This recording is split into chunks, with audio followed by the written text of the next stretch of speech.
Well, yeah. I mean, we've seen this play before. I get it. The Bears maybe could have been closer if they had scored at the in the fourth quarter there. But fact of the matter is, another national broadcast, another game at Lambeau, and another bad result. Yeah, I mean, a bad offense, right? Whatever critic out there, Mike Martz, whatever their name is, whatever they want to say, it's pretty much all true, right? You know, they ran the ball very effectively last night, but you cannot take the playbook from West Point and win football games in the National Football League. It's not a recipe for sustained success. You have to be able to throw the football. The Bears trailed in this game by 2+ scores for more than 34 minutes, and they simply were afraid to have their quarterback try to throw the football. And to me, that's more indictable than the results. When the coaches take a look at it and say, "Yeah, we got it. We can't try this." It's something you see in a bad weather game, and with throwing the football, generally speaking, it's wind. We saw it from Bill Belichick with his rookie quarterback Mac Jones last year in a primetime game. I believe it was at Buffalo. I think they attempted only 4 passes, but it was the kind of weather you never see before. It was a gorgeous night in Green Bay last night, gentlemen, weather-wise anyway, and the Bears wouldn't throw the football. There are no excuses, Brad, and I think that there is no denying this offense is broken, and so now they have to try to fix it, and it starts with the passing game. As you point out in your 10 thoughts on ChicagoTribune.com, 191 yards passing through 2 games is the lowest total since 2003 when your guy Cordell Stewart had back-to-back clunkers, and I think that passing game was limited. How do the Bears begin to try to fix the passing game with Justin Fields? I don't know. I mean, that's a great question, and if the Bears are fortunate, Luke Getsy will have an answer that makes some sort of sense for that question when he speaks on Thursday. What we saw consistently this summer in training camp, guys, was the Bears' offense with the inability to complete drop-back passes on a routine basis, just normal throws downfield, in rhythm, on time, from just a straight drop back out of the pocket. And if you're struggling to do that in practice, you're probably going to struggle to execute that during the game.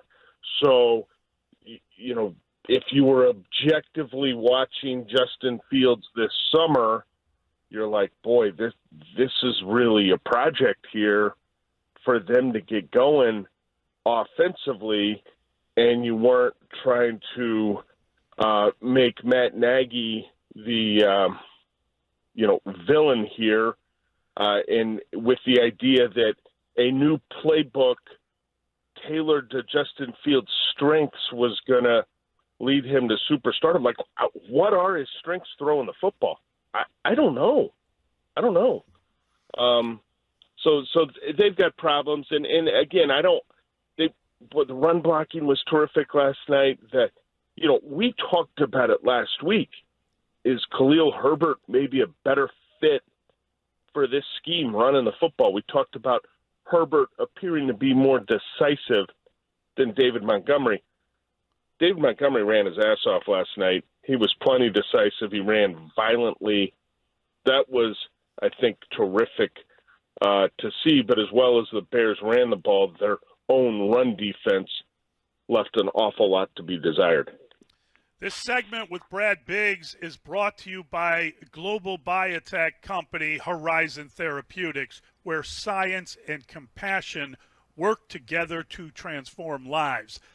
Brad, we know David Montgomery is headed to a contract year, and it was great to see him really sort of increase maybe the numbers that people are looking at for him. But Roquan Smith also heading to a contract year. we talked about it. He finished with 11 tackles, which seemed more a consequence of being on the field while the Packers were running over people, and he grabbed a couple ankles. I mean, there was not the kind of dominant play that you expect from a guy whose goal is to set the standard and pay at the linebacker position.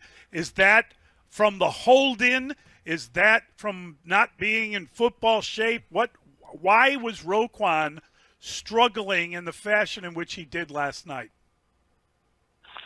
Yeah, that's a good question, and I'm looking forward to taking a close look at this game again when I'm not under the pressure of whatever deadline comes with a game ending in the middle of the night. But I don't know that anybody played well for them defensively. You know, you saw flashes from guys here and there, but they were just getting gashed too much. You know, I talked to Justin Jones, the defensive tackle, who made, I think, 2 tackles for losses where you saw him penetrate the backfield, and it was a problem right away for the Packers. And then you saw Justin Jones make some tackles where he's almost 10 yards downfield, where if all you want to do is talk about the hits principle, it's great to see a defensive lineman making a tackle 10 yards downfield. The reality, in my opinion anyway, though, is when your D lineman's making a tackle that far downfield, you've got a big problem.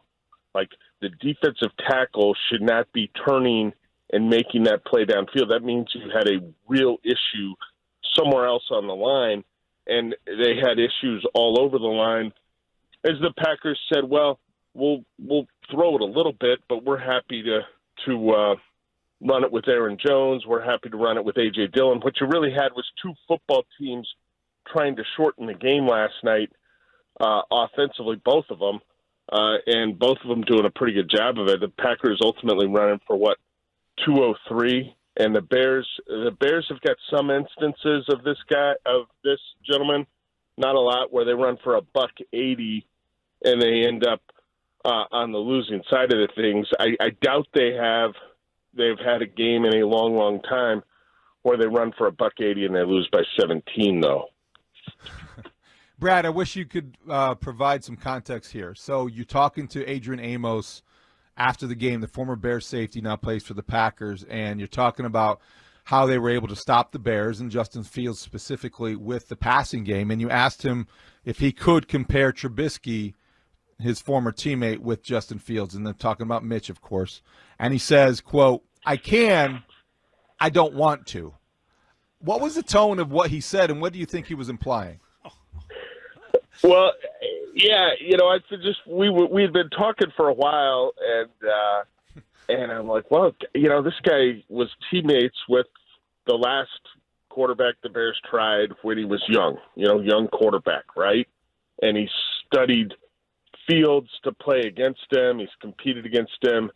You know, how do you stack these two guys up? And my takeaway from what Adrian Amos meant there was like, if I don't have anything nice to say, I'm not going to say anything at all. That was kind of my takeaway.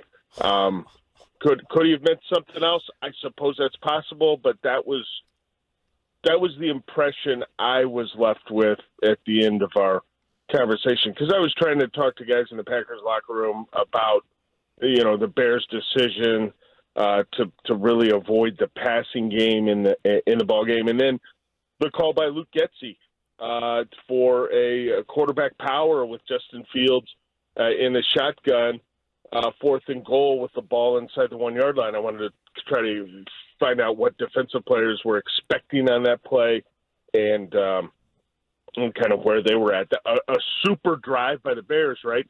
A great drive downfield to go from your own 10, deal with some self-inflicted wounds, right? They had some penalties on that possession. Get inside the 1, you come up short. I believe they only attempted one pass, but they didn't complete a pass on that possession. So, Brad, we're trying to figure out, Kyler Gordon, he's got a lot on his plate, and it looked like a guy that was overwhelmed. Are they asking him to do too much, and were the Packers kind of picking on him And then with Roquan, would he be better inside than outside? Is he a weak side linebacker? Are these fair questions to wonder after that kind of a run game performance? Yeah, I mean, I think they're fair questions to ask. What I would not want to see from a coaching staff is necessarily like a knee jerk reaction to Roquan, and unless they feel strongly and they, maybe the player feels strongly about it. I don't know, but it's early in the season. They had some difficulties with Elijah Mitchell before he had the knee injury against San Francisco in Week 1. When you think about stopping the run, and you better believe Houston's going to come in with a goal of trying to run the football on the Bears next week as well. So they've got some stuff they got to fit up there, because it's you can't just stop the run with hustle and like talking about the hits principle. You've got to there's more to it, I think, than try hard. 379 rushing yards in 2 games, Brad. And last night, Matt LaFleur, I think it was the second most amount of rushing attempts in a game since he was been the head coach of the Packers, and the other one was against the Bears. I guess my point would be there's so much that is hinging on this season and the development of Justin Fields and getting the offense looks and getting a game plan established. How does that happen, though, if you can't stop the run? Because if teams are able to possess the ball as often as the Packers did, that is going to limit how much you can do offensively. So when you talk about complementary football, it's not the offensive line maybe that's limiting Justin Fields as much as it is the Bears' defensive line.